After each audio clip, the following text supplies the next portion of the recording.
You know, I'm really beginning to realise why this was covered up so quickly and why it was scrubbed off the wall so super fast. Trials without juries. Yeah, that's right. One state-appointed judge gets to decide the fate of many. And before I play this next clip, I'm going to give you a couple of examples of how this sort of stuff might pan out.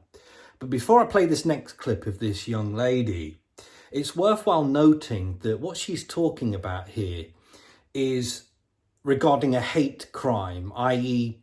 hurty words. I've heard 11 police officers turned up. Yeah. I mean, that's completely ridiculous. Yeah, I'd left my front door open. I was waiting for my dad to come to the house. I was actually in the bath.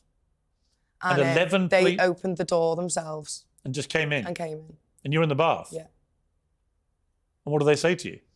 Well, I heard my name, which was one female out of the lot of them. And 10 male officers? Yeah. And then I heard my name and I thought, oh, it might be my sister because it didn't sound like someone who was... Because obviously I was upstairs in the bath. And then they just come up the stairs and they didn't give me any privacy or anything. Like I had to... You were naked? Yes. How did that make you feel? Disgusted and really upset. I was crying my eyes out. And what did they say to you? What did they say they were there for? Well, I was just asking them, can they just leave the female officer and can they please go downstairs? As obviously I was upset and I had no clothes on, and they kind of wanted to watch me get changed, and I was very upset about that. In the end, they did send the males down the stairs and the female officer sat with me. I was crying my eyes out. I was really upset. And then I said, well, what are you even here for? Because I was shocked. I was in utter shock.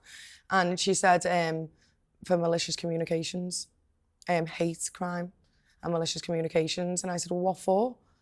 And they said, we'll discuss that when we get to basically to the police station. You'll have to forgive me, but as a critical thinker, anything related to mainstream media news, anything related to the likes of Piers, adds a couple of layers for me on what's really going on here type thing. However, in regards to the current state of things, would you discount anything that was said there? We're talking about numerous officers, mostly male officers, going into a house while she's in the bath in relation to something that, as she described there, is a hate crime, hurty word type scenario. I wouldn't discount it because of everything that's going on, just generally, especially with things like free speech. And when you also factor in things like this as well, this dude says he's had literally weeks of living through a nightmare because he posted a picture of him holding a gun while he was in the US to his LinkedIn, and now he's had weeks of hell with the police,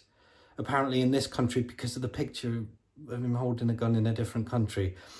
As I mentioned earlier, I would very much hope that there's more to it. I would hope that there's more to these stories and it isn't just what they're basically saying or what we're hearing, because you kind of want there to be more because you don't want it to be as crackers as it sounds on the face of it. But would you discount it? That's the whole point here, isn't it?